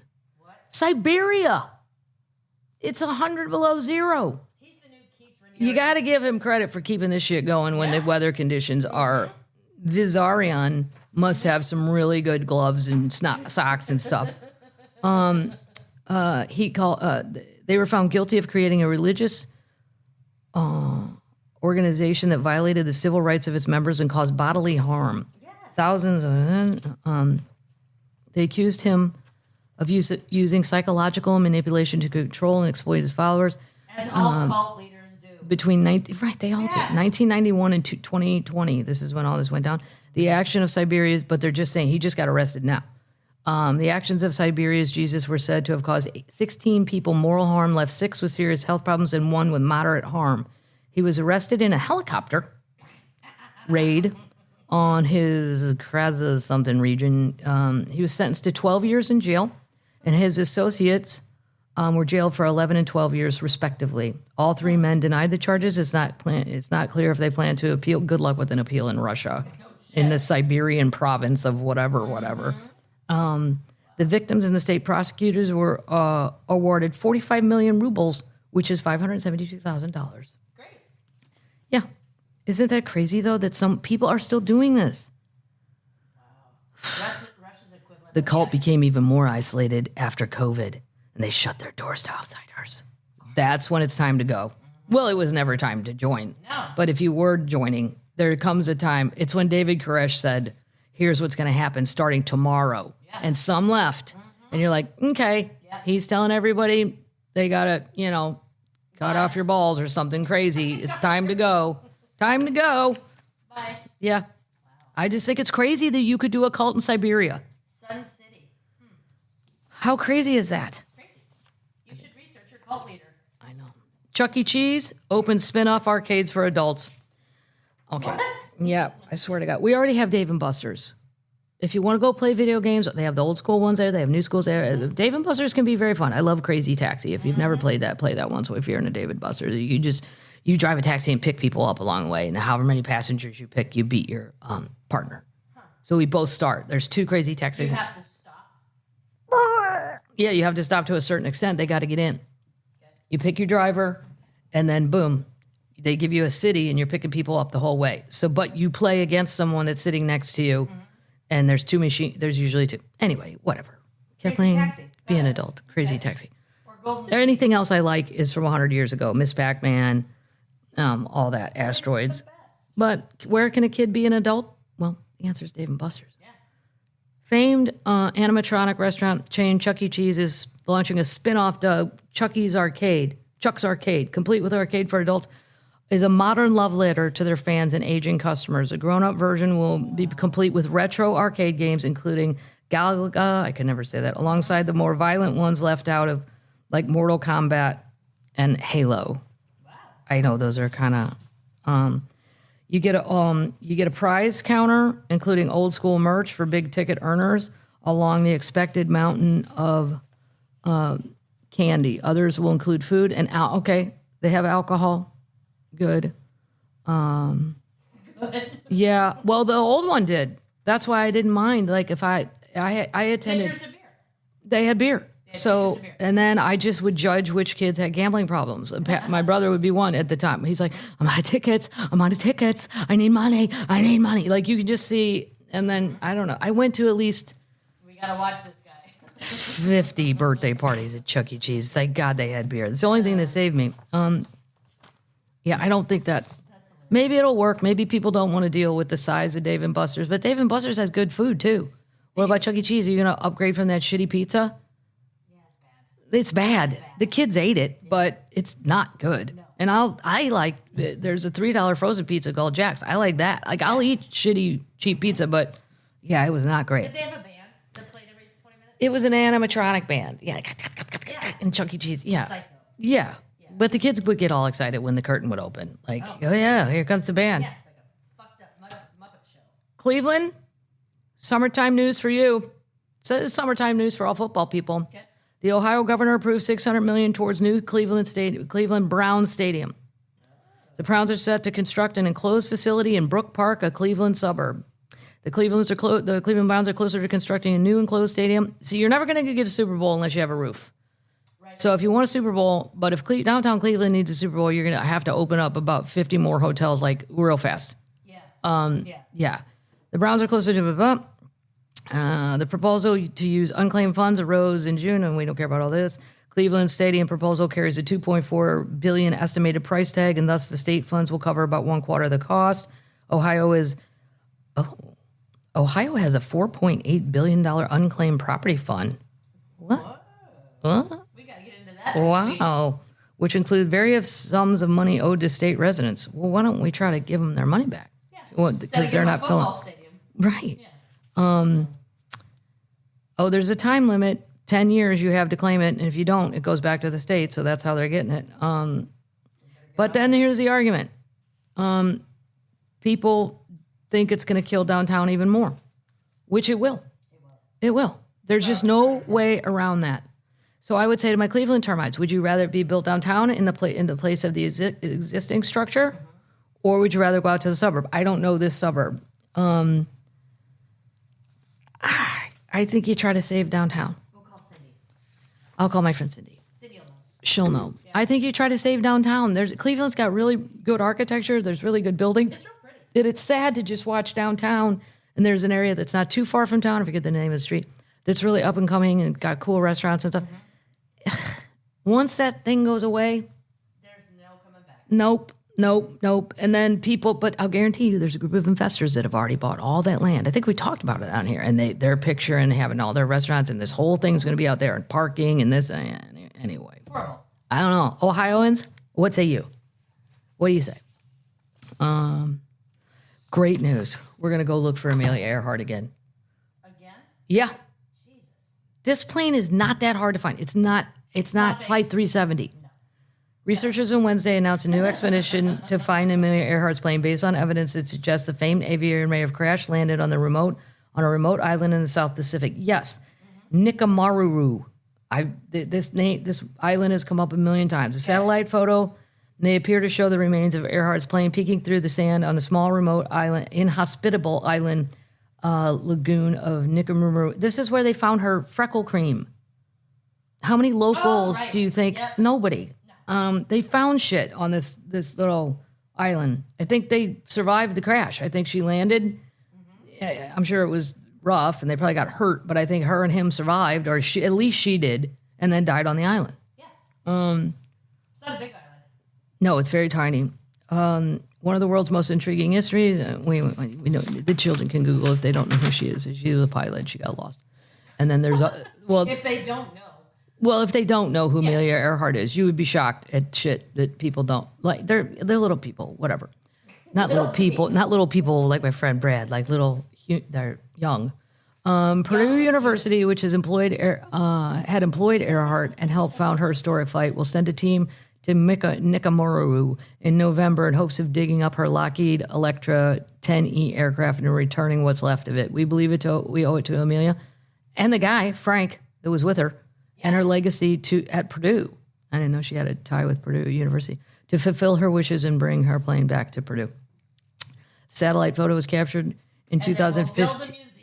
Yeah, we're going to build a museum. You bet your ass we are. The most Amelia Earhart stuff I've ever seen is in the Burbank airport. And I'm like, hey, I'm not sure we want to put all this stuff. There's people that have a fear of flying, and you're just going to show me all these relics of a lady that crashed and never was found? Right. Not really an uplifting thing for an airport. No, I mean, I want to see it, but I'm not afraid to fly, so I don't really care about that. But they're spending a shit ton of money. They're going. And I think it can be done. This is solvable. This is not as difficult as 370 that is probably in one of the roughest oceans of the world. Mm-hmm. They have a credit of $500,000 for the first phase. Oh, wow. That's a lot. That's a lot. That's enough. Mm-hmm. Fill up your plane and get your gas and get your boat. Get over there. Can't be that expensive. Purdue's far. It's not that far. Okay. They'll get there. Oh, my God. Jimmy Swaggart has died at the age of 90. I didn't know anything about this guy until you. Canadians probably wouldn't know Jimmy Swaggart. He didn't make it. He wasn't global. He's not global. No, like my friend Andrew Stanley, the comedian, his grandpa, Charles Stanley, he's global. Yeah, He just passed away too. But these guys are all turning about 90 now. I still don't know what happened. I got to Google that. What happened to Jim Baker? Because he said he needed $1 million. He would die next week. And that was 2 weeks ago. I'll have to go look. Famed televangelist Jimmy Swaggart has died at 90. It comes 1 week after he suffered cardiac arrest at his Louisiana home on June 15th. He wrote in a social media post, his family wrote, "Today our hearts are heavy that we share. Brother Swaggart has finished his earthly race." Earthly race? Wow. Oh. He's entered into a new presence of his Savior Jesus Christ. A legendary preacher, Swaggart. This is what kills me. Like, these guys would fuck up so many times. Major fuck ups. He kept getting caught with hookers. That was his thing. He really liked a hooker. You know, it was his thing. And then Jim and Tammy Baker, they're stealing money, and the money ain't going where it's supposed to go, and it's all just a big bullshit. They built a resort, this crazy Christian resort. Well, they always would end up getting caught doing something completely anti of what they're preaching, but then they'd get forgiven and they'd keep coming back. So if you're a person like me that's like, okay, we busted this guy, we're done with him now. Nope. It always just kind of made me laugh. A legendary Southern preacher, Swaggart drew millions to viewers of his televised performances as the leader behind the Sun Life Broadcasting Network and pastor of the Family Worship Center in Baton Rouge. Swaggart was famed for preaching the evils of adultery, porn, divorce, feminism, and quote, alternative lifestyles. But he was caught using prostitutes. He put porn with feminism? Yeah. Feminism is as bad as porn. And well, adultery, I guess you can't get divorced. I don't know. You're not supposed to get divorced if there's adultery, according to, I don't know the logic here. He was caught using prostitutes multiple times over the course of his career, beginning in 1998.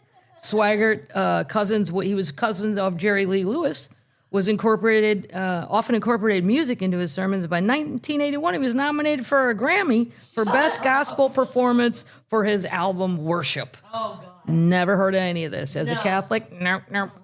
But I knew Jimmy because he'd be on Sunday morning TV, and he was like a, fire and brimstone, very sweaty man. Yeah. I would prefer Andrew's grandpa, very calm, cool, collected. And when he's speaking, he's kind of sounds like Jimmy Carter, and people are taking notes, and everyone's well behaved. Jimmy Swaggart, this was. He raised over $100 million for his ministry at the height of his career in the 80s. He's also known for his rivalries with other theatrical televangelists like Jim Bakker and Oral Roberts. Nothing on Jim, by the way. Jim's still alive. Jim said He didn't get his $1 million, but it turns out you can live anyway, Jim. Turns out you're fine. Oral Roberts was really fire and brimstone. Like, I barely even remember him, and I'm old.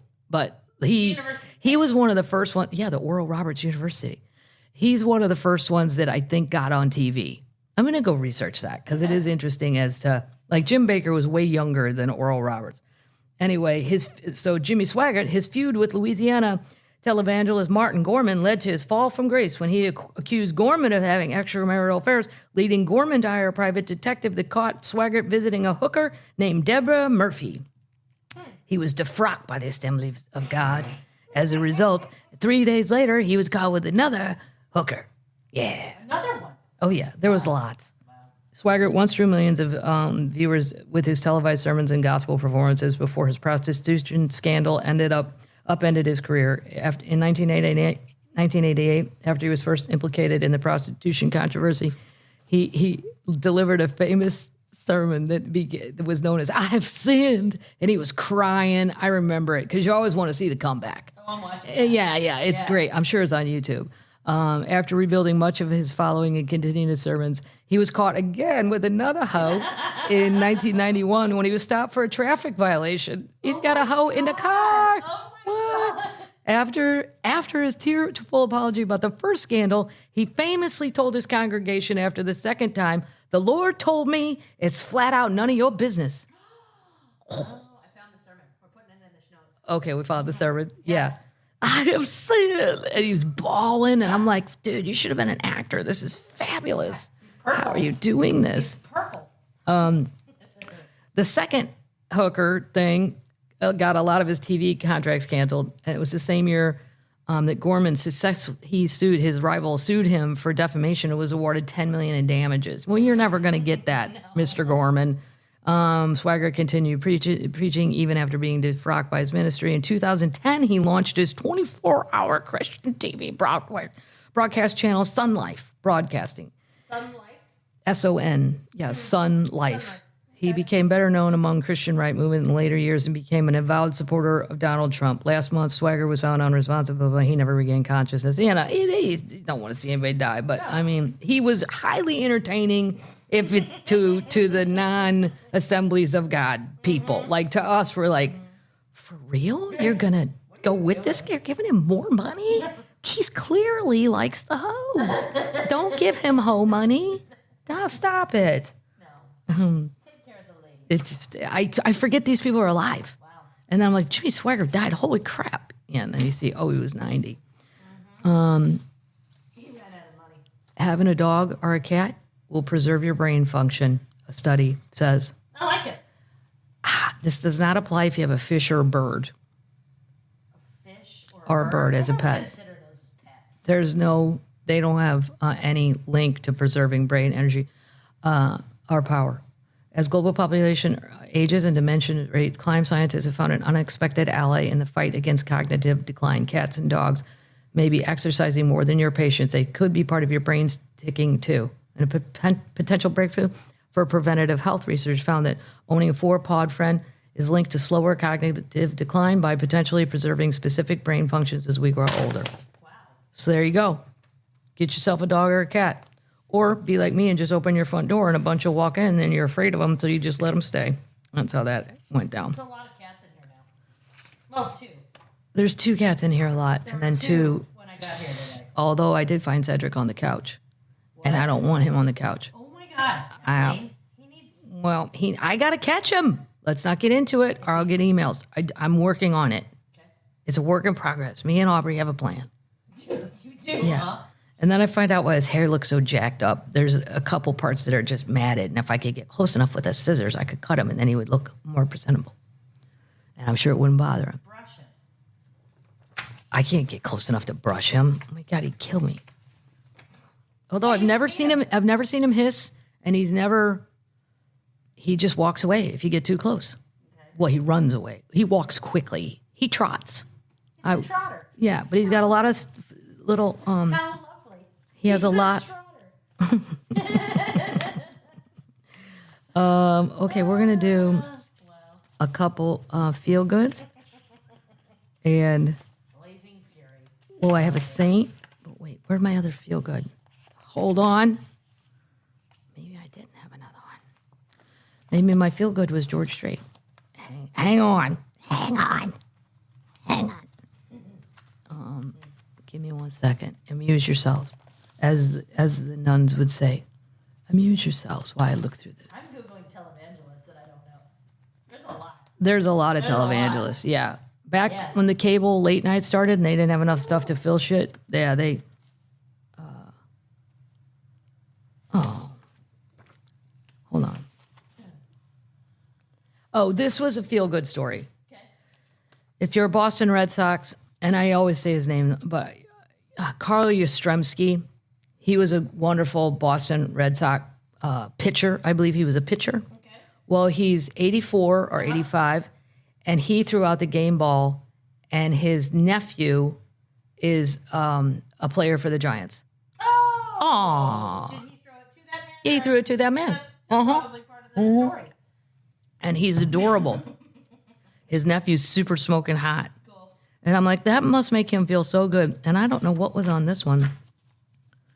I can't even, it didn't turn out right. So that's my feel good story is Carl is still alive. Nice. And threw out the first pitch at the game to his nephew, who is now a professional baseball player. And I'm sure it makes him very happy. That's awesome. Yeah, it is very awesome. Okay, here's our saint. This was sent to me by a termite. This is an email. Arnold of Soissons. This is it's fancy. I like it. Yeah. He's the Catholic saint of beer. Oh, great. See? Yes. We even have a guy in charge of beer. Yep. And the reason he got sainted is he urged people to drink beer instead of water that was spreading the plague. Oh, wow. Good See? Yes. Smart man. Yes. Arnold of Soissons, or Arnulf of Odenburg, is considered the patron saint of beer because he encouraged local peasants to drink beer instead of water due to its, quote, gift of health. He lived in an era when waterborne plagues were common and preached the health benefits of drinking beer, knowing that the brewing process killed the bacteria and made it safer to drink water. He once told the villagers, from man's sweat and God's love, beer came into the world. Arnold is honored every year in July with a parade on the, quote, Day of Beer in Brussels. The Day of Beer. Yep. Love it. Yeah. I think today might be our Day of Beer. I might have a day of beer. Yeah. Maybe. It depends on if it's going to rain. Well, don't watch the news. I'm not watching the weather. I can't take it anymore. There's too many plans. I'm just going to plan whatever the fuck I want. And then if it rains, so be it. I'll get wet. But I'm sick of going, well, it says thunderstorms all day. I'm not going to go do that. I'll do this instead. And then I make all these weird plans in my head. Yep. Let's do a couple quotes. And then I think I have like a couple tiny thank yous. Oh, I'll just do those. Oh, I got a stuffed mermaid cat toy from Maria Elena. That was in UPS. It was very cute. Is that what the cats were throwing around down there? Well, baby cat may or may not have also found it. I'm just saying. Yeah. This is from Dolly. Of course it is. This is great. This was in reflecting on her determination to become a star in an interview with Southern Living, one of my favorite magazines. Wonderful. No joke. I like it. I like their cocktail recipes and I like their furniture. I'm making my Ozark place. I ripped a page out of Southern Living and said it's got like vaulted ceilings with the wood thing. And I asked the Mike, the builder guy, who's awesome, can you do that? Right. And he's like, no problem. I'm like, great. Fantastic. Anyway, so she was talking to Southern Living magazine. Mm-hmm. You can wish your life away, but if you're going to dream, you're going to have to get out and put some wings on them dreams. And some feet and fingers and some hands. You can't just sit around and think of all the things you want to do. You got to think of what you want to do, and then you've got to get out and make that happen. I agree 100%. When people say I wish, you're just not committing. Legs and wings. Legs and wings. Legs and wings, Get baby. some legs and wings. Legs and wings. This is Snoop Dogg. The name Snoop was given, his real name is Calvin Cadorza Brodus Jr. His mother, Beverly Tate, named him after the Peanuts cartoon Snoopy. The doggy dog part on stage was his moniker borrowed from his cousin, Tate Doggy Dog. He said, when I decided to call myself Snoop Doggy Dog, Tate didn't much like it. But I said, Tate, I'm going to take this name to the stars. And I did. You just stole his cousin's name. Good for you. Fuck you. You aren't doing shit with this name. You watch me take that name and I'm going to do some stuff. We're going to get some things accomplished. We're going to create some corporations. We're going to have clothing. We're going to have cocktails, clothing, fashion. I read too that Snoop's junior football league camp, he's got a camp for and it's like anybody can go. It's not like one of these $1 zillion, because I'm sick of hearing this through my siblings that all have little kids, these camps, and they're like crazy money. And I'm like, that's just the rich kids. There's probably poor kids somewhere right now that are 50 times better at whatever sport I'm talking about at the time with these camps. Jesus Christ. And the sports are all year long now. Everyone's summers is destroyed because some psycho coach went, oh, that guy has practice 2 times a week. I'm going to have it 4 times a week. And now everyone's trapped in it. And then if your kids don't do all this, they feel like weirdos. It is a catch-22. All of my siblings, well, my older siblings, their kids are all through this. But my younger siblings, this is all I hear about. Every Monday, how was the weekend? Kevin had soccer, Thomas had football, Jack had golf. Like, what? It used to be for fun. Now it's all about winning. And in order to win, we got to practice more than psycho coach hoopty-la. And then none of the parents uprise and go, no, bullshit. We're going to do this once a week. I said to my sister, you need to lead the uprising. Dad would tell you, if you want shit to change, get off your ass. Quit sitting on the couch bitching about it. Exactly. Nice. And you need to get on Facebook, a secret Facebook page, and get with all the other parents and say, this is because some type A jackstraw decided this. And but you've been bullied. Mm-hmm. Let's just face it. Mm-hmm. You've been bullied. You're being bullied. The whole neighborhood's being bullied. The whole city's being bullied. It's nonstop. It's terrible. And anyway, I forgot why I went off on that tangent. 57 of Snoop's guys that have gone to his thing have made it to the NFL. Free camp. 57. That's awesome. That's amazing. He's great. Well, he's got a good camp, clearly. Yeah, that's good King news. Yeah, I forgot. I didn't print that out. That's why I forgot. That's why I print these things out, because I'll forget. All right, termites. I got to go. I have pickleball. Right now my back hurts from this chair. And then I need to work that out before pickleball on a day when it will not be raining. And everyone said... What are you making for dinner? I don't know what I'm making for dinner. I do have frozen White Castle in the freezer. A few hours. I don't care. Probably 2 frozen White Castles, heat them up 59 seconds, boom, nice. And I'm out of here. It's so healthy, I know. It's just when I don't feel like cooking. That's my fault. That's my go-to. That's my fallback. And if anybody ever wonders, the White Castle frozen ones in the grocery store, they're not as good as going to White Castle. They're legit. Because they don't have the onions, because you can't freeze onions. But they are good. Put your own onions up. I'm not going to sit there and chop an onion to the tiniest pieces that ever existed on Earth. First of all, I'll cut off my fingers. Second of all, it's not that important. But there's only one White Castle that I can find in Nashville, and it's the slowest one ever. That's full of bachelorette parties. Yeah, the bachelorette parties are going to get their crave cases. Yeah. And I still haven't been to Post Bar, but I'm going to get downtown next week. I'm going. Yeah. Come with me if you want. Well, I was going to go in the rain because I thought that's a good time because all the tourists won't be down there. Well, some will be, but it'll be less crowded than if it's nice out. You will report back. I will report back. Are you ready? Night, we'll burn out. Oh, I'm losing power on this.